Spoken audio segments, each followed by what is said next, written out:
দেশীয় দালালদের খপ্পরে পড়ে প্রতারণার শিকলে বন্দী হয়ে সৌদিতে অর্ধহারে ও অনাহারে থেকে লাঞ্ছনা বঞ্চনার শিকার তোরপুরচণ্ডী সেনের দিঘির পাড়ের যুবক আহাদ মিজি। এমন সংবাদ শুনে দেশে স্বজনদের আহাজারি, দেশীয় দালালদের জিজ্ঞাসা করতে গেলেই হামলার শিকার। এ যেন মগের মুল্লুক দেখার কেউ নেই। মেহেরাজ হোসেনের ভিডিও তথ্যচিত্রে জানাচ্ছি গোলাম তৌফিক মেহরাব।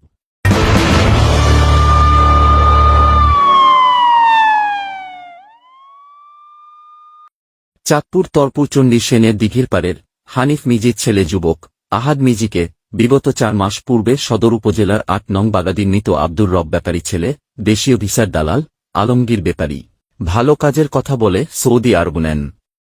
এরপর যা ঘটল আর যেমনটি জানালেন ভুক্তভোগীগণ। জনশক্তি রপ্তানি করা সরকারের প্রধান লক্ষ্য উদ্দেশ্য, অর্থাৎ রেমিটেন্স যোদ্ধারা বিদেশ গিয়ে তাদের শ্রমঘাম দিয়ে আমাদের দেশের জন্য তারা রেমিটেন্স নিয়ে আসে। কিন্তু যদি কেউ প্রতারণার মাধ্যমে কাউকে নিয়ে হয়রানি করে, সেই হয়রানির প্রতিবাদ করতে গেলে যদি হয় এমন অবস্থা, তাহলে শুনুন স্বয়ং ভুক্তভোগীর কাছ থেকে। 3টা ছেলে আমি দিয়েছি, আমার 2 ছেলে শুনে আছেন, 3টা ছেলে আমি ওকে দিয়েছি।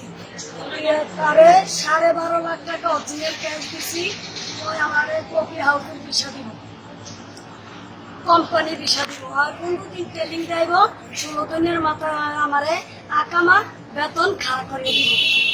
5 তারিখে বেতন দিব। দেওয়ার পর আজকে 4 মাস আমার বাচ্চা কাচ্চা নিয়ে কোনো বেতন দেয় না, খাওয়া দেয় না, আকামা দেয় না। এই কারণে আমি তার বাড়িতে গেছি। যাওয়ার পরে আমাকে মারধর করে আমার 2 জন লোক অ্যাক্সিডেন্ট করে সে বাড়ি থেকে ফলাইছে। ফলানোর পরে আলগা লোক দিয়া। আপনার বাড়ি কোথায়? আপনি কারে টাকা দিচ্ছেন? বাগাদির মামা ওর ঘরে দেব। কি নাম? আলিঙ্গি। আচ্ছা, কি হয়েছে বলুন। হয়েছে আর টাকা দেওয়ার পরে হ্যাঁ বিদেশ নিছে। নেওয়ার পরে হ্যাঁ আকামা দেয় না, কাম দেয় না, ফলাফেনি কাম করে হ্যাঁ বেতন দালাল উঠিয়া লয়ে যায়, কোনো খোঁজ খবর নেয়। এই বিধানে তার বাড়িতে আমরা গেছিলাম। যাওয়ার পরে সে লোক অনেক কিছু হওয়ার পরে কোনো কিলাকিলি ভাঙেনি, সে ফলে গেছে। ফলিয়ে যে সে আলগা লোক ফাড়েছে। এই আমার লোক কিলি অ্যাক্সিডেন্ট করে আমি আজকে 17 ভর্তি। মেম্বার ওই দেশি। তোর নাম কি? আমার নাম মোহাম্মদ মনির হোসেন। তুমি কি বিদেশ গিয়েছিলে না তোমার লোক বিদেশ গিয়েছে? না, আমার এই আন্টি আর লোক বিদেশ গিয়েছে, কিন্তু আমি গাড়ি চালাই, আমি গাড়ি নিয়ে গেছিলাম। যাওয়ার পরে যে ওই জায়গায় মেম্বার হয়েছে, যে মেম্বারের আমি চেয়ার আনতে গেছি, চেয়ার আনতে গেছি, আর তখনই আমার উপরে হামলা করা হয়। হামলা করা হয়েছে তোমার উপরে?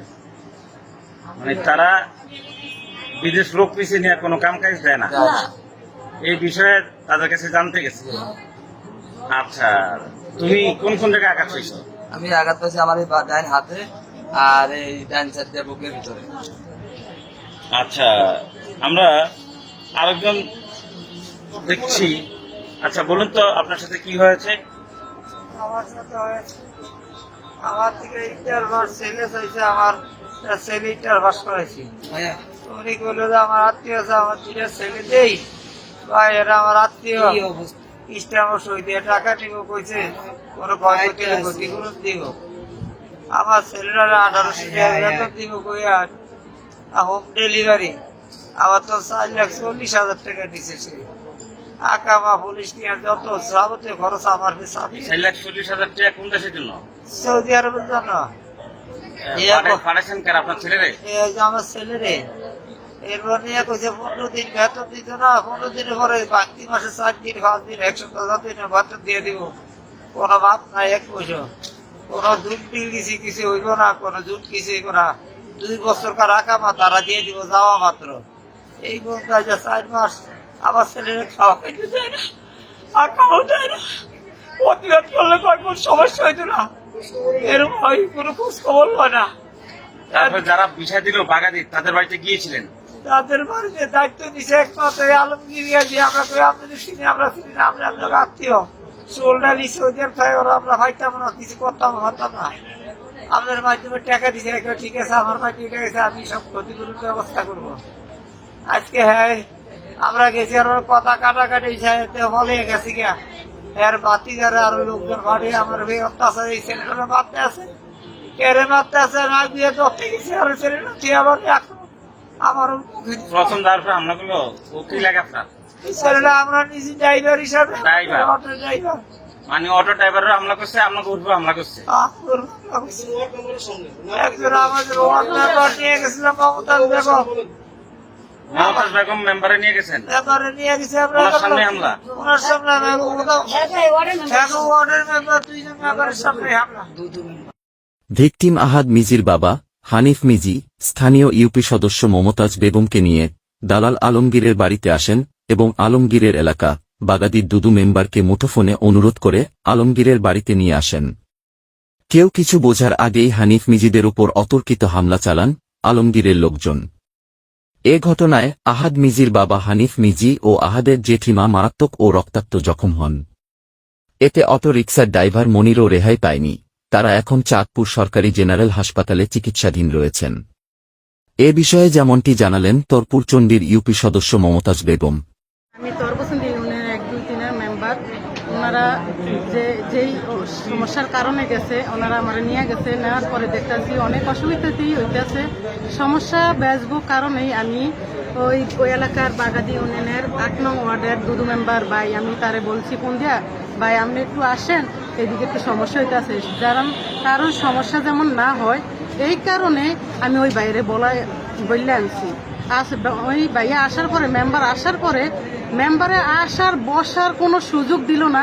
ওই মেম্বারের সামনেই ওদেরকে মাছ দূর যারা নিছে, হ্যাঁ জি, জনপ্রতিনিধি হিসাবে তাদেরকে জিজ্ঞেস করার জন্য, হ্যাঁ জি, আপনার সামনে ভাঙলো, আমার সামনেই দ্বন্দ্ব।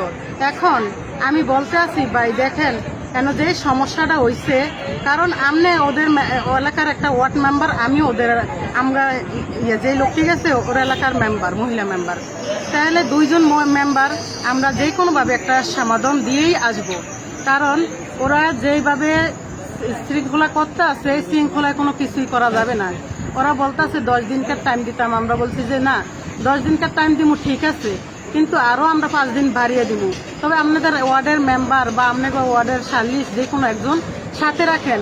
আমরা কার কাছে এই কথা বললে দেব, আমরা তো লোক পাইতেছি না। পরে আমি যে কোনো কারণবশতই ওই ওয়ার্ড মেম্বারের নাম্বারটা সংগ্রহ করলাম, করার পরে মেম্বারের আমি ফোন দিলাম, উনি কিন্তু সাথে সাথে চলে আইছে। ওই মেম্বারের সামনে যেই কামটা করব আমরা কিছুতেই ভাবতে পারি না, মেম্বারও বুঝতে পারে না যে এমন হইব। তা আহত হয়েছে 3 জন, 2 জন অত্যন্ত বেশি, আরেকজন আছে মোটামুটি ভাবেই আছে। এখন হ্যাঁ 3 জন লোক আহত। ঠিক আছে, এই বিষয়ে ন্যায় বিচার প্রার্থনা করছেন তাদের পক্ষে? হ্যাঁ ঠিক।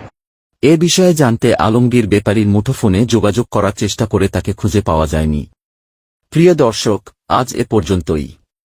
আমরা শুধু পক্ষদের বক্তব্য আপনাদের সামনে তুলে ধরলাম। সঠিক আর বেঠিক বিচারের ভার ছেড়ে দিলাম আপনাদের উপর আর সংশ্লিষ্ট কর্তৃপক্ষের উপর। আজ আর নয়। আল্লাহ হাফেজ।